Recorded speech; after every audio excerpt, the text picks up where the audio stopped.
चू चू करती आई चिड़िया भाग 1 चिड़िया और उनके घोंसले। प्रस्तावना।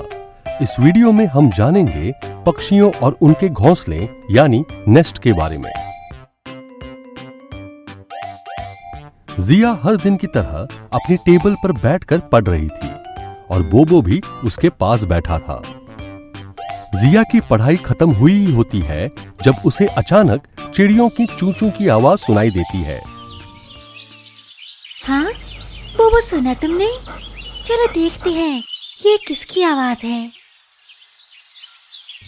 खिड़की के बाहर देखने पर जिया को बहुत सारी चिड़ियां दिखाई देती है। वाह, यहाँ तो कितनी सारी चिड़ियां हैं और पेड़ पर चिड़ियों का घोंसला भी है। तभी अचानक जिया के नाना जी उसके कमरे में आते हैं। अरे जिया, क्या देख रही हो? मैं बाहर इन पक्षियों को देख रही हूँ नाना जी। जरा मैं भी तो देखूं। नाना जी खिड़की के बाहर देखते हैं। अरे जिया, ये तो बहुत सुंदर है। मेरे घर के पास भी बहुत सारी चिड़ियों के घोंसले हैं। अच्छा, तो नाना जी आपको तो चिड़ियों के घोंसले के बारे में बहुत कुछ पता होगा। बिल्कुल जिया। तो नाना जी, क्या सारी चिड़ियां इसी तरह के घोंसलों में रहती हैं? नहीं, सारी चिड़ियां अलग अलग तरह के घोंसले बनाती हैं।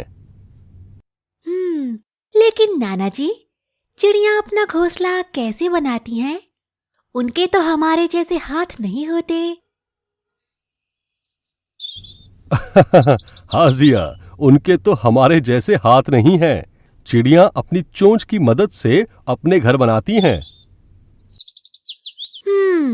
अब समझी। पिछले साल बाजार जाते वक्त मैंने देखा कि सड़क के किनारे पर कई सारे पत्थर थे और उन पत्थरों के बीच की खाली जगहों पर कलचिड़ी ने अंडे दिए थे। क्या तुमने कभी कलचिड़ी यानी इंडियन रॉबिन को देखा है?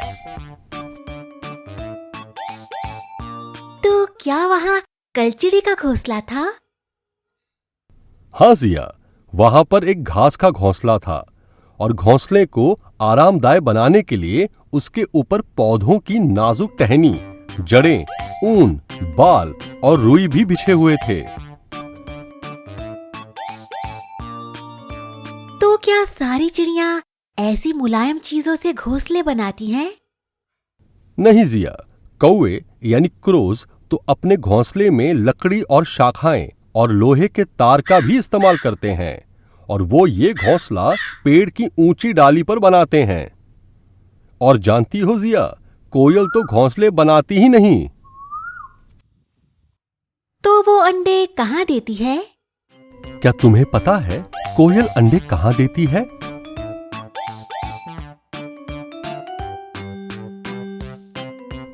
कोयल अपने अंडे कौवे के घोंसले में दे देती है और कौवे अपने बच्चों के साथ उनकी भी देखरेख करते हैं। क्या? कोयल तो बहुत चालाक होती है। हाँ, सही बात है जिया। जिया अचानक कुछ सोचने लगती है। क्या हुआ जिया? नाना जी, आपके घर की बालकनी में तो कबूतर का घोंसला है, तो क्या इसका मतलब कबूतर हमारे घरों में ही अपना घोंसला बनाते हैं? क्या तुम्हें भी लगता है कि कबूतर यानी पिजन हमारे घरों में ही अपना घोंसला बनाते हैं? कभी कभी जिया, पर ज्यादातर कबूतर अपना घोंसला पुराने और खाली मकानों में बनाते हैं और उसी प्रकार गौरैया यानी स्पैरो भी अपना घोंसला कहीं भी बना लेती है, अलमारी के ऊपर, आईने के पीछे, घर की दीवार के आले में। वाह, तब तो हम रोज उन्हें देख सकती हैं।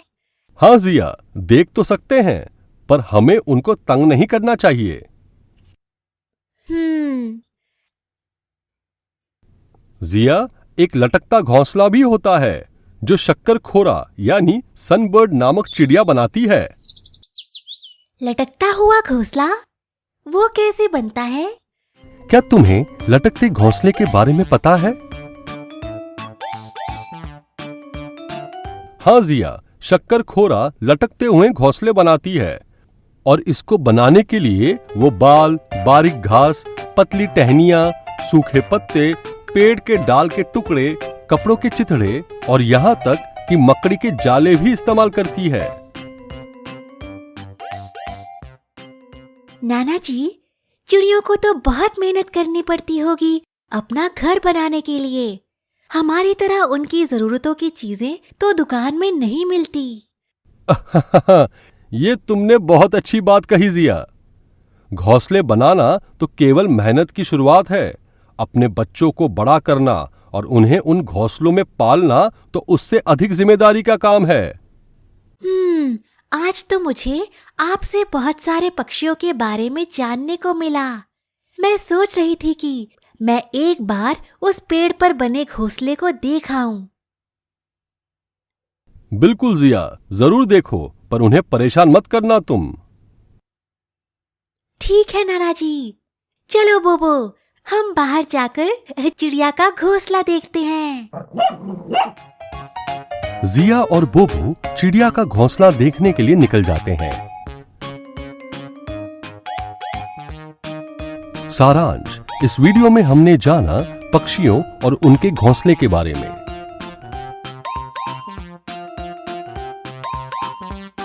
अगले वीडियो में हम जानेंगे पक्षियों के पंजों और चोंच के इस्तेमाल के बारे में